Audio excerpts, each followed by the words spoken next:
해를 마무리하는 예배를 드리고 있습니다. 이 예배를 또 드리면서 몇 가지로 좀 생각을 해보면 좋겠는데, 한 해를 먼저 돌아보시면서 이런 질문들을 제가 오늘 또 나눠드린 내용들이 있는데 그걸 좀 참조해서 보시면서 한 해에 하나님의 역사는 나에게 어떤 것들로 나타났었는가를 한번 질문해 보시고 또 돌이켜보며 생각을 좀 정리해 보면 좋겠습니다.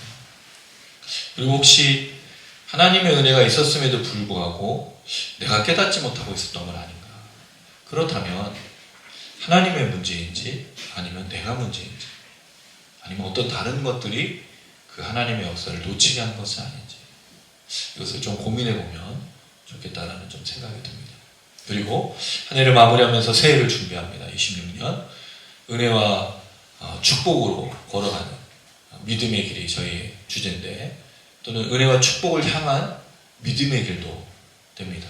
두 가지가 다 되는데, 이 26년의 출애굽기 말씀으로 우리가 시작할 때 한 해를 어떻게 또 소망하시는지 구체적인 계획과 목표가 있으면 또 그것도 한번 생각해 보시고, 그럴 때 하나님이 나에게 26년에는 이렇게 역사하셨으면 좋겠다 하는 나의 이런 꿈과 이런 계획과 이런 비전들이 있는데, 이 부분에 하나님이 이렇게 역사해 주시면 참 좋겠습니다 라는 그런 정리들, 생각들을 해보시면 좋겠습니다. 그래서 그냥 우리 한 해를 마무리하는 게 아니라 한 해를 돌아보고 26년을 기대하면서 그렇게 우리가 이야기를 해보고 생각해보고 고민해보고 또 어떤 은혜와 도움이 필요한지, 그리고 나는 무엇을 바라보며 걸어갈지를 함께 나누면 좋겠습니다. 특별히 시편 150편은 시편의 마지막 내용입니다. 시편의 1편부터 150편까지 이 시편이 기록이 되어서 이제 마무리를 하는데, 150편이 가지고 있는 독특한 특징이 있습니다. 전체 시편을 마무리하는 겁니다. 그리고 또 이것은 시편 146편부터 시작된 할렐루야 시편을 마무리하는 겁니다. 그냥 있는 게 아닌 거죠. 연결돼서 전체 내용들을 파악하는 겁니다. 우리는 성경을 통독을 합니다. 일독을 하죠. 근데 그 내용을 읽다 보면 잃어버려요. 앞에 내용을. 왜냐하면 통으로 읽기 때문에 그렇습니다.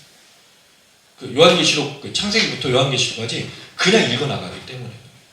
사실은 제일 좋은 건 창세기면 창세기만 여러 번에 걸쳐서 읽는 게 좋습니다. 그래야 장과 장이 무슨 내용이 연결되는지 알 수 있거든요. 근데 우리는 어떤 게 부담이죠? 일독해야 되는 부담이 있어요. 백독을 해야 돼요. 백독을 하면 성경이 뚫린다고 하는데 그런 일은 없어요. 제가 박사과정에 지금 공부한 지가 벌써 신학 공부를 끝내고 이 성경 공부를 더 한 지가 10몇 년이 지났는데 성경 통독에 불과하고 무슨 연구를 해도 잘 모르겠는 게 이 내용인데 어떻게 백독을 한다고 성경이 뚫리겠습니까? 말이 안 되는 거예요. 신학자들도 그런 말 하는 사람이 없습니다. 오히려 성경을 읽고 연구하면 연구할수록 더 겸손해집니다. 그럴 수밖에 없어요.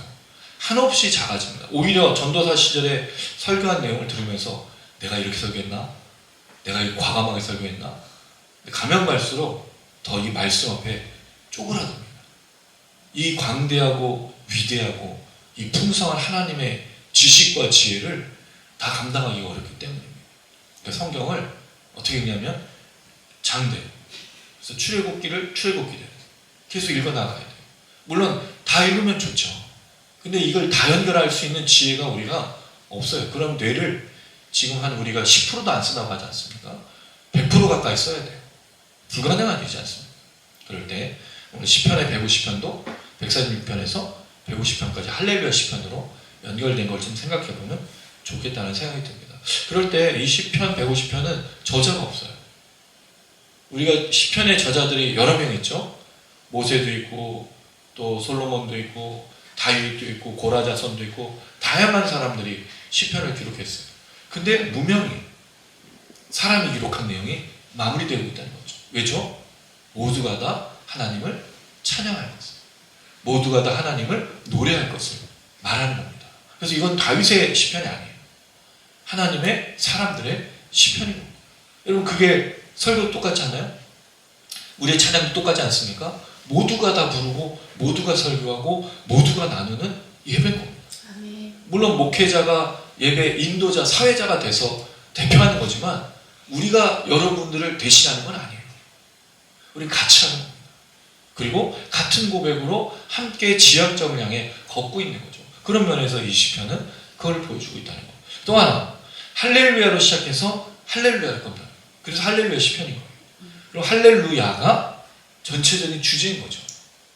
마치 샌드위치처럼 할렐루야에서 할렐루야. 그럼 이거는 무슨 뜻이죠? 할렐루, 하나님 찬양한다는 뜻이죠. 그럼 야훼, 여호와를 찬양하라, 여호와를 찬양하라.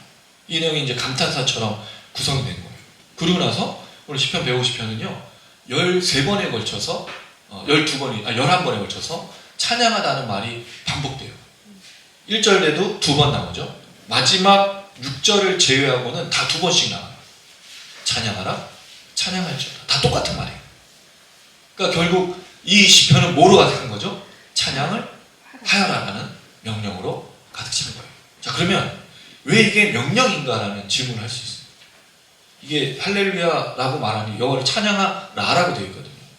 찬양하자도 될 수 있죠. 권유형으로. 그럼 명령인 거예요. 그럼 찬양이 왜 명령이냐는 거예요. 찬양을 왜 권유하냐는 거예요. 찬양은 당연한 거잖아요. 근데 찬양하라 왜 명령하냐는 거예요. 굉장히 중요한 거예요. 그래서 이 시편은 그냥 우리가 생각하는 좋은 글귀, 좋은 내용이 아닌 거예요. 지하철에서 만나는 감동적인 글귀가 아닌 거예요. 이건 우리에 대한 책임과 도전과 명령을 담고 있어요. 시편은 명령이에요. 뭐 하라고요? 찬양. 찬양은 명령입니다. 찬양은 그냥 하는 게 아니에요. 명령이에요. 굉장히 중요한 거예요. 그 이유가 있습니다. 자, 이제 이 내용을 좀 생각해 보면 1절에 보시면 장소가 나와요. 장소에 대해서 말하고 있고 2절에 보면 왜 찬양하는지 이유를 얘기해요. 그 다음에 세 번째 3절부터 5절에는 방법, 찬양의 방법이죠. 악기를 사용해서 찬양하는 게 나오고 마지막 모두가 다 찬양하라 라는 것으로 마무리하고 있습니다. 자, 그럼 이 내용을 좀 생각해 보려고 하는데 자, 먼저 1절 한번 읽어볼게요. 시작. 할렐루야, 그의 성소에서 하나님을 찬양하며 그의 권능의 궁창에서 그를 찬양할지어다. 여기 성소가 나옵니다. 성소는 거룩한. 근데 소라는 말은 정확하게는 없어요. 거룩한 그다음 이렇게 된 거죠. 거룩함으로 또는 거룩한 곳에서 분리된 곳, 구별된 곳 이런 식으로 쓰여지고 있어요. 근데 여러분 우리가 알고 있는 거룩한 장소가 어디죠? 성전입니다. 성전. 근데 성전이라고 부르지 않아요. 성전이라는 단어가 따로 있거든요. 근데 거룩한 곳이라고 불러. 그래서 어떤 학자는 뒤에 나오는 권능의 궁창이 나오죠. 궁창이 뭐죠? 하늘과 땅과 바다. 이 창조의 그 세계, 피조물의 세계를 이 지구를 말할 때 쓰는 그 단어를 보면서 이거는 하늘의 성소를 말하는 것이다. 이건 영적인 개념인 거죠. 그러니까 뒤에 궁창은 이 지구상에 있는 하늘과 땅과 바다에 있는 모든 피조물로 말한다면 이 앞에 성소는 거룩한 곳은 하늘이다. 그리고 그 하늘은 영적인 하늘이잖아요. 그 천군 천사 모든 것들. 그럼 결국 영적인 우주 모든 만물들 그 다음에 지금 실체적인 것을 갖고 있는 땅의 모든 피조물들이 찬양할 것으로 이야기하는 것을 생각해 볼 수 있다는 거죠. 중요한 것은 찬양은 제외된 곳이 없다는 거예요. 하나님을 찬양하는 것은 어떤 장소, 어떤 곳이든 찬양을 해야 되는 거예요. 그래서 여러분 우리가 찬양을 좋은 장소, 사람들이 많은 장소에서만 하는 게 아니에요. 그래서 저희가 뭘 하고 있죠 지금? 골방 집회. 자기 집에서 혼자서 하나님께 드리는 찬양은 그렇게 하는 거라고 명령을 해주는 겁니다. 자, 그 다음에 성소에서 하나님을 찬양하라고 할 때 하나님이 나와요. 여기 하나님은 엘입니다. 엘로힘, 엘. 창조주 하나님 말할 때 써요. 자, 그런데 마지막 6절에는 여호와가 나옵니다. 여호와는 어디서 쓰는 거죠? 출애굽, 구원하라. 그럼 지금 이 시편에는 뭐가 담겨져 있는 거죠? 창조와 출애굽, 구원이 담겨 있어요. 근데 거기 사이에 뭐가 있어? 타락. 그리고 또 하나 우리가 기대하는 건 완성, 신약이에요. 이 주제를 담고 하나님을 찬양하는 거예요. 먼저 하나님의 창조를 찬양하는 거죠. 그럼 온 우주 만물 아직 지어지기 전이라고 생각할 수 있어요.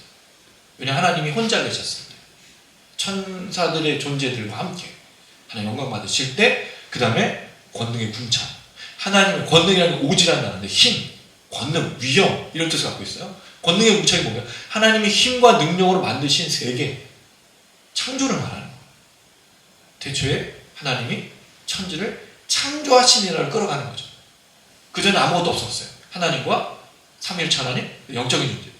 그 실체적인 지구의 창조가 1장 2절부터 시작되지 않습니까? 빛이 있으라. 그 내용을 담고 있는 거죠. 그럼 그의 성소는 영적인 또는 하늘의 성소, 또는 이제 권능의 궁창은 이 땅의 피조물, 모든 피조물들을 말하고 있는 창조의 언어를 쓰고 있다는 거예요. 시편 기자는 창조를 알았죠. 또 뭐를 알고 있어요? 출애굽을 알고 있는 거예요. 찬양은요, 알아야 하는 거예요. 예배는 알아야 하는 겁니다. 어떻게 우리가 알지 못하는 걸 예배할 수 있어요? 어떻게 우리가 알지 못하는 걸 찬양하겠습니까? 불가능한 일이에요. 가능한 일은 있죠. 세뇌되면. 내가 모르는데 계속 세뇌를 시키면 예배하죠. 경배하죠. 그렇다라고 생각해서 찬양할 수 있어요. 그러나 진정한 찬양과 예배는 뭐로부터 시작한다? 알므로부터 하는 거예요. 그래서 잠언서의 말씀이 뭐가 있죠? 여호와를 경외하는 것이 지혜의 근본이에요. 지혜의 근본, 여호와를 알아야, 여호와를 깨달아야 경외하고 찬양하고 예배하고. 그러니까 우리의 찬양은 뭐로부터 시작하는 거예요? 알므로 하는 거예요. 아는 자가 찬양하고 아는 만큼 예배를 드리는 거예요. 결국 우리의 한계, 우리의 지식, 우리의 또는 그 지혜가 부족하면 하나님을 온전히 찬양할 수 없는 거죠. 그러니까 흔들리는 겁니다. 그러니까 우리가 무너지는 거예요. 그러니까 우리가 넘어지죠. 왜? 모르니까. 알지 못하는 미지의 세계니까. 신앙이 너무 단순한 거예요. 뭐죠? 예배, 교회, 그리고 세상. 끝이에요. 하나님이라는 존재를 누리는 게 어디에 있죠? 대부분 세상에서 하나님을 누리기가 쉽지가 않습니다. 환경과 상황에서 하나님을 깊이 있게 경험하기가 어려워요. 하나님 어디 계시는 거예요? 교회에만. 그렇지 않은데도 우리가 하나님과 밀접하게 깨닫고 알고 있으면 세상에 하나님의 손길과 하나님의 역사를 분명히 볼 수 있는데 이거를 모르고 있다는 거죠. 알미 예배입니다. 깨달아야 찬양하는 거예요. 어제 그런 걸 봤어요. 삼성에서 그 독일에 아주 그 부품업계로 보쉬 나움으로 유명한 자동차 부품업계로 유명한 독일 회사를 인수했다고 해요. 근데 그게 되게 의외라는 겁니다. 왜냐면 삼성은 이제 자동차를 하지 않잖아요. 반도체만 만드는데 근데 왜 이게 테슬라를 겨냥하는 거예요. 테슬라가 왜 유명하죠? 테슬라가 10년 전에는 차를 만들 거라 생각하지 않았어요. 그 당시엔 전기차가 아니라 대부분 내연기관차였어요. 근데 테슬라가 전기차를 만들었죠. 그리고 10년 동안 뭘 했겠어요? 전기차로 가지고 왔던 모든 노하우를 축적을 해서 그 노하우를 가지고 지금 앞으로의 걸 하는데 이 모든 자료를 AI가 수집해서 자율주행을 하는 거죠. 그래서 그 모든 상황을 이런 길도 가보고 저런 길도 가보고 저런 상황도 가보고 이런 상황도 되니까 그 데이터가 노하우가 축적이 돼서 테슬라라는 회사가 된 거예요. 근데 이 노하우를 누가 갖고 있냐면 아까 말했던 독일의 그 회사, 이업계 회사가 많은 방대한 자료를 갖고 있다고 얘기해요. 그리고 그걸 인수했다는 건 이제 앞으로 삼성이 뭘 갖고 있죠? 반도체와 제조 능력이 있잖아요. 그러니까 충분히 테슬라를 따라잡을 수 있는 그런 회사가 된다고 해요. 여기 이제 중요한 게 뭐냐면 노하우. 자율주행이라는 게 뭘까요? 차가 어떤 길을 갈 때 뭔가의 상황에 대처하는 게 자율주행의 굉장히 핵심이잖아요. 근데 그걸 어떻게 해요? 지식으로 되는 게 아니라 직접 경험해야지만 쌓여지는 거예요. 마찬가지입니다. 하나님을 알지 못하면 예배할 수 없어요. 목사님의 얘기인 거예요. 당신의 이야기입니다. 당신이 찬양한 걸 내가 찬양할 수 없는 거죠. 왜? 나는 그 하나님을 못 경험해왔거든요. 모르니까. 알지 못하니까. 미지의 세계인 거예요. 아직도. 여러분, 신앙은 미지의 세계를 탐험하는 게 아닙니다. 하나님을 알아가는 거예요. 하나님을 알아가면 그 하나님을 더 놀랍게 찬양할 수 있어요. 성경 읽는 거로 끝나는 게 아니라는 거죠. 성경에 있는 하나님만을 배우는 게 아니라는 거죠. 거기에 뭐가 있어요? 노하우가 있어야 돼요. 삶의 다양한 환경 속에서 하나님을 경험해야 되는 거예요. 여러분, 이 52주 동안, 1년 동안 다양한 삶의 경험들이 있지 않았습니까? 거기서 하나님을 경험했나요? 이게 중요한 거예요. 거기서 하나님을 알지 못하면 하나님은 없는 거거든요. 그럼 내년에 하나님이 새로운 하나님을 우리에게 다가오겠습니까? 지금 이 한 해 동안도 역사하시지 않았는데 어떻게 다음 한 해도 하나님 역사하신다고 우리가 말할 수 있겠어요? 1년을 되돌아보면 분명히 하나님의 손길이 우리에게 있었습니다. 근데 이걸 깨닫지 못하면 찬양과 예배로 나가기 어렵다는 거죠. 이게 우리의 작업이에요. 그게 예배인 겁니다. 하나님이 하셨구나. 하나님 역사하셨구나. 하나님 인도하셨구나. 이걸 깨닫고 고백하고 선포하고 말하고 하는 것이 찬양인 거예요. 안 하면 점점 하나님을 잃어버려가는 거죠. 이거에 또 하나 중요한 점이 오늘 이야기에 나오는데, 창조에서 이 피조물에 대한 찬양에 대해서 말하면서 중요한 거 한 가지를 이야기하고 있습니다. 찬양이 아까 제가 명령이라고 했어요. 찬양은 반드시 해야 되는 책임인 겁니다. 하나님의 부르심 받은 사람들이 찬양하는 거죠. 근데 이 찬양을 주로 뭐로 생각하냐면, 여러분 찬양하면 뭐로 생각하죠? 노래 부르는 거 생각해요. 또는 춤추는 거. 음악적인 요소로 말해요. 왜냐하면 또 오늘 본문에도 나팔과 비파와 수금, 소고, 춤추는 게 나와. 그러니까 대부분 노래를 찬양으로 여기는데 그렇지 않아요. 찬양은 이렇게 이해하고 있습니다. 이사야서 43장 21절 한번 읽어볼게요. 이사야서 43장 21절. 이사야서 43장 21절 같이 읽겠습니다. 시작. 이 백성은 내가 나를 위하여 지었나니 나를 찬송하게 하려 합니다. 이사야서 43장 21절이에요. 하나님께서 이스라엘 백성들을 지으신 것, 구원하신 것, 회복하신 이유가 뭐냐면 나를 찬송하게 하려는 거죠. 근데 이게 또 노래로 생각하는 거예요. 그렇지 않고 하나님의 이 이사야에서 나타난 역사가 뭐냐면, 하나님이 이스라엘 백성을 통해서 영광 받으시는 게 지으신 목적이었는데, 이스라엘 백성들이 뭘 했냐면 우상 숭배를 하고 하나님의 명령을 지키지 않았어요. 여기서 한 가지 질문을 드려봅니다. 여러분, 우상 숭배가 뭐죠? 제가 몇 번에 걸쳐서 얘기했어요. 하나님보다 다른 걸 더 사랑하는 것으로 주로 얘기하지만, 사실은 하나님 자리에 다른 것을 대체하는 게 우상 숭배가 가까워요. 그럼 내가 우상 숭배를 하는지 안 하는지를 정확하게 진단하는 방법이 있어요. 내가 우상 숭배하든 예배하든 뭐하든 숭배하고 경배하고 찬양을 닮아가게 돼 있어요. 내가 하나님을 예배하면 누굴 닮아가야 되죠? 하나님을. 내가 예수님을 예배하고 예수님을 찬양하면 누굴 닮아가야 돼요? 근데 내가 만약에 하나님을 찬양하고 예수님을 예배하고 성령 하나님 안에서 살아가고 있는데도 불구하고 삶의 모습에 닮아가는 것이 없다면 누굴 예배하는 걸까요? 그렇죠. 이게 무서운 거예요. 예배자인가 우상 숭배자인가라는 책을 보면 예배하는 것을, 예배의 대상을 닮아가는 것이 예배자의 모습이라고 얘기해요. 우리가 우상 숭배를 하고 있다면 우상 숭배를 닮아가는 거죠. 우리 성품이 점점 그렇게 변해가는 건데, 하나님을 예배하고 있다면 하나님을 닮아가게 돼 있는 거예요. 근데 그게 왜 그런 모습 속에 나타나느냐?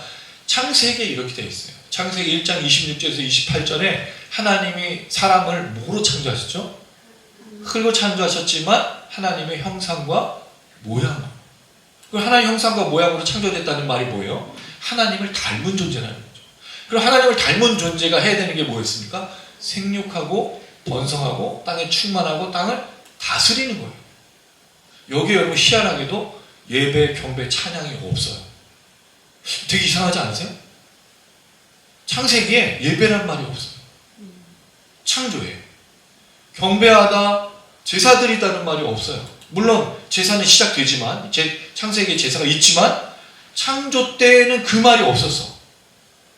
그러면 생육하고 번성하고 땅에 충만하고 땅을 다스리는 것이 뭐라고 말하는 걸까요? 그게 예배인 거예요. 너무 놀랍게도 여러분, 결혼하는 게 예배예요. 할렐루야. 아이를 낳는 게 경배예요. 부모가 되고 자녀가 되고 가족으로 살아가는 게 찬양인 거예요. 우리 그때 어떻게 배웠어요? 노래 부르고 춤추는 거를 배웠잖아요.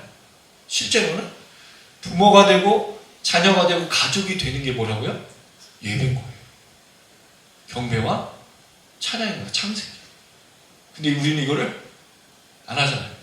한국 교회는 어디에 가 있죠? 부모가? 교회 가 있잖아.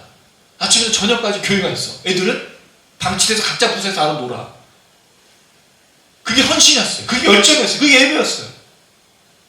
각자 예배를 드리고, 근데 집에 와서 부모들이 그렇게 지쳐가지고 자녀를 돌볼 수 있나요?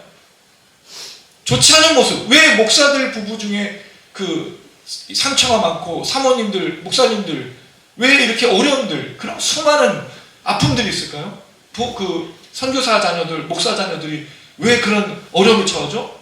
내팽개친 거예요. 뭐가 예배입니까? 교회 사는 모든 일이 예배로 생각하는 거예요. 창세기는 그러지 않았어요. 부부가 되고 결혼하는 거, 자녀를 낳고 부모와 자녀를 가족으로 사랑하는 게 뭐라고요?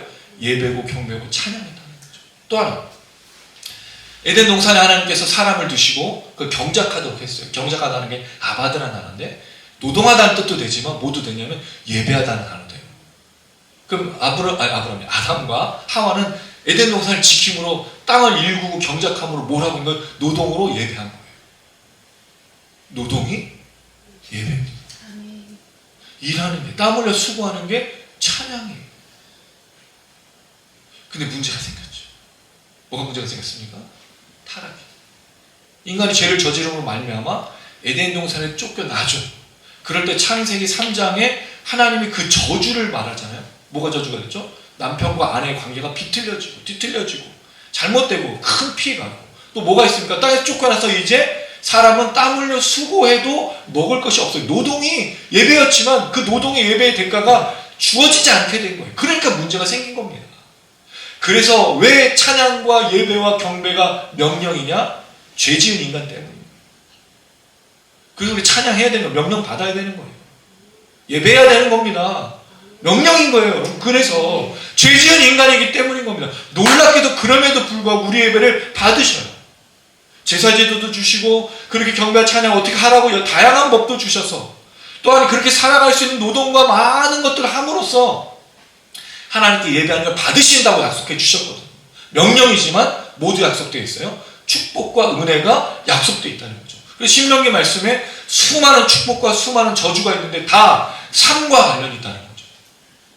레위기에는 제사법과 관련이 있지만 신명기는 그 삶과 관련되어 있어요. 삶의 예배를 드리는 것이 하나님이 받으신 축복과 은혜라는 거죠. 그래서 결국 우리가 기억해야 될 예배가 뭐냐? 예배당 안에서 예배가 아니라는 거예요. 국한되는 게. 내가 부모로, 내가 남편과 아내로, 내가 자녀로, 내가 회사에서 일하는 직원으로서, 아니 사업하는 사람으로서, 내가 간사로서, 간호사로서, 내가 학원장으로서 하는 모든 일이 다 예배인 거예요. 찬양인 겁니다. 감사이고 경배인 거예요. 놓치면 안 되는 거예요. 문제는 우리가 거기서 죄인이고 연약하기 때문에 무너질 수는 있지만 다시 회개하고 삶의 예배, 그래서 삶의 예배가 거기서 나온 거예요. 창세기의 원리입니다. 내가 예배하는 자, 내가 하나님 예배하면 삶에서 남편으로서 하나님을 닮은 모습이 나오겠어요? 안 나오겠어요? 당연히 나오지 않습니까? 나의 언어, 나의 말, 내가 자녀들을 대하는 그 태도, 내가 아내를 대하는 태도, 남편을 대하는 태도, 부모를 대하는 태도 다 엮여져 있는 거예요. 다 있는 게 그게 창조의 원리였고 타락한 인간에게 주신 하나님의 축복이기도 한 거예요. 그 얘기를 하고 싶은 겁니다. 그 얘기가 바로 이 창조가 찬양과 노래에 담겨져 있는 거예요. 노래라는 말이 단지 음률에 있는 가사가 아니라 실제로 우리 삶의 모든 순간들이 예배인 거죠. 그것을 하라. 이제 올해를 마무리하고 26년, 내년 다음 주에 바로 26년 삶의 예배를 드리셔야 돼요. 남편과 아내, 부모와 자녀로 삶의 터전에서 하나님을 닮은, 하나님을 예배하는 사람으로 걸어가야 된다는 거죠. 자, 그게 바로 오늘 첫 번째 절에 생각할 수 있는, 그러니까 여러분 여기서 말하는 아까 하늘의 성소, 그 다음에 땅의 모든 피조물, 그러니까 장소로 만약 얘기한다면 우리의 예배 장소는 공동체와 흩어져서 드리는 삶의 예배가 다 포함된 거죠. 그러니까 모든 곳에서 찬양하라, 경배하라 얘기를 하는 거예요.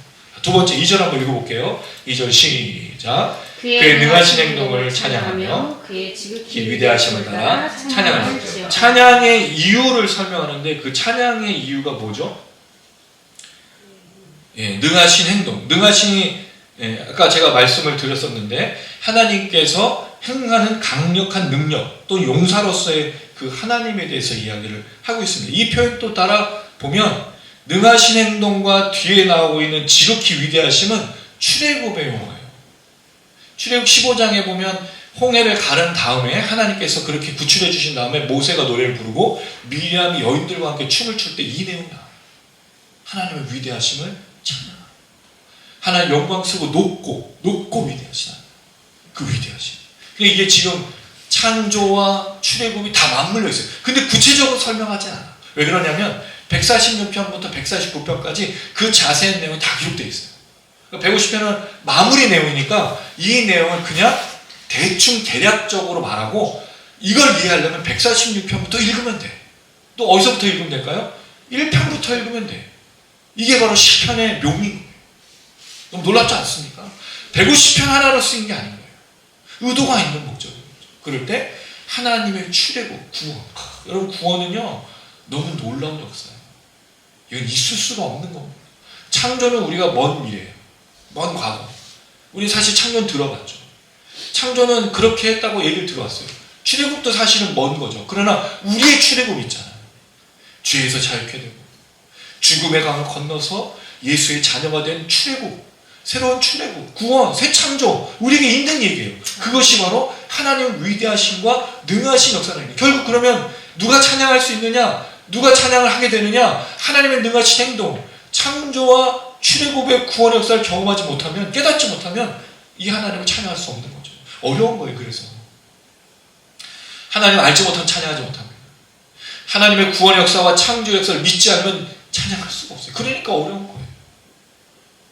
다른 사람의 그 모든 것에 함께할 수 없는 이유가 바로 거기 있는 겁니다. 그러니까 질문할 수 있죠. 찬양하는 명령이에요. 그럼 이 찬양은 누구에게 있는 거죠? 구원받은 자, 하나님의 창조와 하나님의 복음의 역사를 믿는 자들만 찬양할 수 있는 거예요. 들리지 않아요. 다른 사람이 이거 깨달을 수가 없어요. 근데 내가 만약에 믿고 있고 내가 구원을 받았고 내가 하나님의 역사로 구원을 받았음에도 불구하고 찬양하지 않고 명령을 따르지 않고 있다면 뭐가 문제가 있는 거죠? 둘 중에 하나인 거예요. 그런 사람이 아니든지 그런 사람인데도 불구하고 뭐가 있어서 찬양을 못하고 있든지 추적해서 찾아내야 되는 거예요. 여러분 예배가 그렇습니다. 예배는 추적하는 거예요. 예배는 나의 삶을 돌아보는 거예요. 어디에 문제가 있는지, 어디가 막혀있는지, 뭐가 잘못되어 있는지 추적해서 찾아내고 그것을 해결해야 돼요. 근데 내가 해결하지 못하니까 누구에게 의탁하는 거죠? 하나님께. 기도함으로. 놀랍게도 성령께 기도하면 성령이 알려주셔요. 깨닫게 해주셔요. 이게 굉장히 중요한 겁니다. 이게 바로 예배예요. 그래서 우리가 살아있는 예배, 성령 예배, 영적으로 움직이는 예배라고 말하는 건 거기 있습니다. 우리가 하는 게 아닌 거예요. 따지고. 두 번째. 하나님의 창조, 하나님의 출애굽.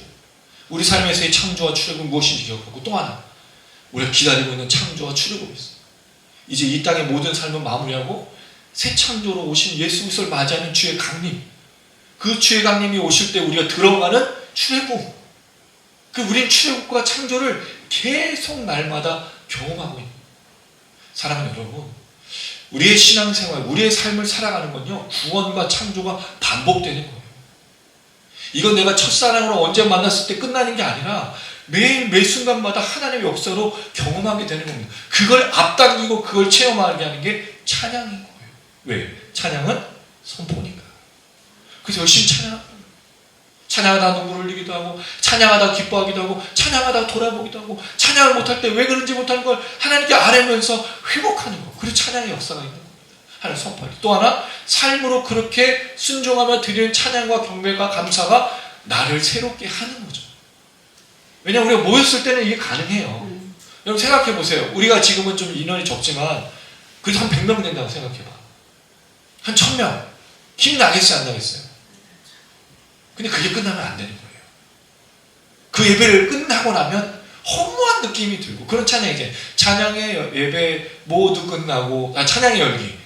그건 왜 그럴까요? 사람들이 모여있을 때 열기가 있잖아요. 근데 흩어지면 그 열기가 불씨가 사라지고 사실 거기서부터 예배 열기가 시작되는 겁니다. 할렐루야. 왜? 우리가 불씨를 가지고 태울 거잖아요. 거기 가서. 날 만난 사람이 어떻게 되는 거예요? 예배자가 되는 거죠. 그게 전도잖아요. 전도가 뭐죠? 여러분? 사람 끌어다가 앉혀놓는 게 숫자 채우는 게 아니잖아요. 그 사람이 누구를 예배하게? 하나님 예배하게. 하나님 찬양. 하나님의 제자가 되게. 주의 강림을 기다리게 함께 찬양하게. 그래서 여러분 데려다 놓고 끝나는 게 아니라 그 사람이 한 사람의 예배자가 될 수 있도록 계속해서 기도하고 관심을 가지고 세워주는 게 사실은 전도인 거예요. 그래야 되는 겁니다. 3절부터 5절에 다양한 악기로 찬양을 이어합니다. 3절 제가 읽고 여러분 4절 읽으시고 5절을 같이 읽겠습니다. 나팔 소리로 찬양하며 비파와 수금으로 찬양할지어다. 소고치며 춤추어 찬양하며 현악과 퉁소로 찬양할지어다. 큰 소리 나는 재금으로 찬양하며 높은 소리 나는 재금으로 찬양할지어다. 자, 제일 먼저 등장하는 악기가 나팔입니다. 쇼파르라는 단어인데요. 수양의 숯불로 만든 것으로 주로 얘기합니다. 그 다음에 등장하는 게 비파입니다. 그 다음에 수금이 나와요. 비파는 하프, 현악기죠. 네벨이라고 하는 단어인데, 그 다음에 이제 수금은 이것도 이제 수금, 손으로 타는 우리가 말하는 지금 가야금 검은 거 같은 거죠. 두 개가 좀 비슷해요. 비파와 수금인데 무슨 차이가 있느냐? 이거 킨노르라는 단어인데 앞에 말했던 비파, 네벨은 크고 무거운 거, 킨노르는 작고 가벼운 휴대에 용이한 거. 그러니까 앞에가 큰 하프라면 이건 작은 현악기, 바이올린이나 지금 시대로 말하면 그런 거. 앞에는 이제 더블 베이스나 첼로나 좀 무거운 거. 그 다음에 앞에 네벨은 대략 12줄, 그 다음에 킨노르는 한 10줄 내외. 그 다음에 네벨은 손가락으로 뜯고 킨노르는 채 같은 걸로 연주하는 걸로. 그 다음에 그 큰 거니까 소리가 웅장하겠죠. 깊고.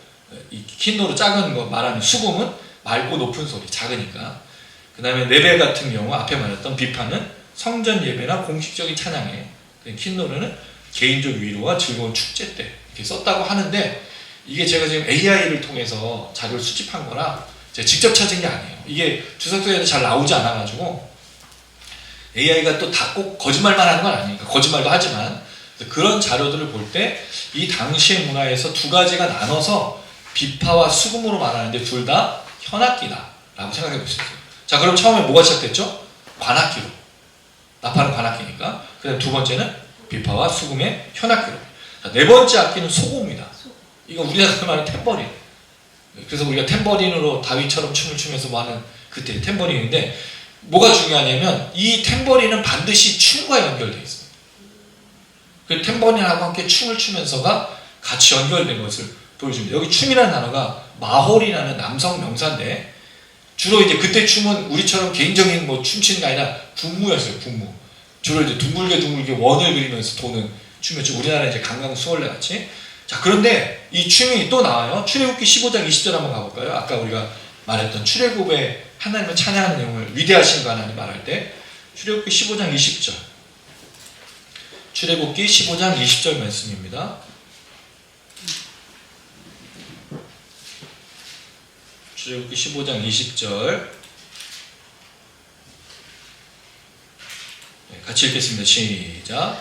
아론의 누이 선지자 미리암이 손에 소고를 잡으매 모든 여인도 그녀를 따라 나오며 소고를 잡고 춤추니. 여기도 춤추는 게 나와요. 근데 여기는 단어가 여성명사예요. 아까는 남성명사. 메홀라라고 하는 여성명사인데, 이것도 이제 또 AI한테 물어봤더니, 남성은 개인의 기쁨이고, 이거 뒤에 나오는 이 군무, 여자들이 부르는 거는 집단으로 춤추는 거라고 말하는데 꼭 그렇진 않아요. 성경에 남성 명사로 쓰인 그 춤추다는 게 개인의 기쁨만을 표현한 건 아니거든요. 다양한 기쁨을 표현했어요. 그러니까 정확하게 나누기는 어려운데 왜 남성 명사를 썼을까라는 생각은 드는 거예요. 그럼 이 찬양하는 사람들이 누굴까? 아마 예배자들로서 남자일 가능성이 있지 않을까라고 추정해 보는 거죠. 뒤에 이제 미리암이 쳤던 건 여성들이 대상으로 했던 군무인데, 어쨌든 간에 타악기는 반드시 뭐와 같이? 춤과 같이. 그러니까 악기 연주도 있지만 춤추는 것도 있었던 거예요. 사실은 이제 군무하면 한국 아닙니까, 여러분? 살짝 보이세요? 우린 진짜 군무가 칼 같잖아요. 외국 애들이 놀라운 게 그건 거예요. 열 몇 명이 움직이는데 너무 칼 같으니까, 우리가 그 군사 문화를 오랫동안 해가지고 군무, 또 머리 하나 딱 맞추고 그런 거 되게 잘했었잖아요. 그래서 그런지 모르겠지만 군무, 그리고 우리가 공동체의식이 강해요, 한국 사람들이. 그러니까 지금 품앗이 그런 문화가 우리나라에만 있는 거예요. 물론 다른 나라도 있겠지만 우린 조금 더 강한 것을 보여주는데, 이 춤이 그런 군무, 강강술을 치면 원을 그리면서 도는 춤이었다는 거죠. 자, 그러면 관악기, 현악기, 타악기, 춤을 추면서 하는 게 나와요. 자, 그 다음에 현악과 퉁소입니다. 현악은 맨이라는 단어고 퉁소는 우가부인데, 이게 나온 적이 있어요. 창세기 4장 21절에 가인의 후손 중에 유발이라는 사람이 있어요. 이 사람은 수금과 퉁소를 잡는 자의 조상이었다는 거죠. 악기 연주자예요. 그럼 악기들이 이미 창세기 때부터 있었던 거예요. 오랫동안 내려. 그 악기, 현악과 퉁소. 현악은 뭐죠? 현악기. 퉁소는 관악기. 그러니까 총칭으로. 그럼 앞에는 각자의 개인적인 악기라고 본다면 뒤에는 총칭을 말하는 것으로 이해할 수 있죠. 그걸 잘 보여주는 게 5절에 재금입니다. 근데 재금은 두 개로 나눠졌어요. 큰 소리 나는 재금이 있고 높은 소리 나는 재금이 있어요. 근데 사실 정확하게는 큰 소리 난다는 말이 없고 소리 나는 재금이고 뒤에는 높은 소리예요. 근데 이 재금이 뭐냐면 징 같은 거, 심벌징, 징 같은 거예요. 그 당시에도 징이 있었잖아요. 이렇게 땅 하는 걸로. 그래서 이게 되게 맑은 소리가 있는 게 있고 또 하나 진짜 전쟁을, 왜냐면 이걸 치는 이유가 전쟁 대비용이거든요. 주로 악기들이 뭐로 발전했냐면 전쟁 때문에 발전한 거예요. 나팔을 왜 불었죠? 전쟁이니까 부 부는 거예요. 그래서 결국 음악적인 용도도 있지만 실제로는 전쟁과 다툼, 싸움에 쓰는 용도가 바로 이 악기들이었다는 거죠. 그랬을 때 현악과 퉁소, 큰 소리 나는 재금, 그 다음에 높은 소리 나는 재금, 다양한 악기를 통해서 하나님을 찬양할 것으로 이야기하고 있다는 거죠. 작은 소리 또는 높은 소리, 맑은 소리, 모든 그 악기로. 이걸 보니까 여러분 이게 뭐 하는 것처럼 보이세요? 오케스트라. 그러니까 이 시편 기자는 이 꿈이 있는 거예요. 찬양을 명령하면서 누가 먼저 참여를 하죠? 모든 만물들, 천상의 존재들, 그리고 구원받은 모든 사람들이 다 모여서 각자 악기를 들어. 그리고 춤을 추면서 하나님을 찬양하라.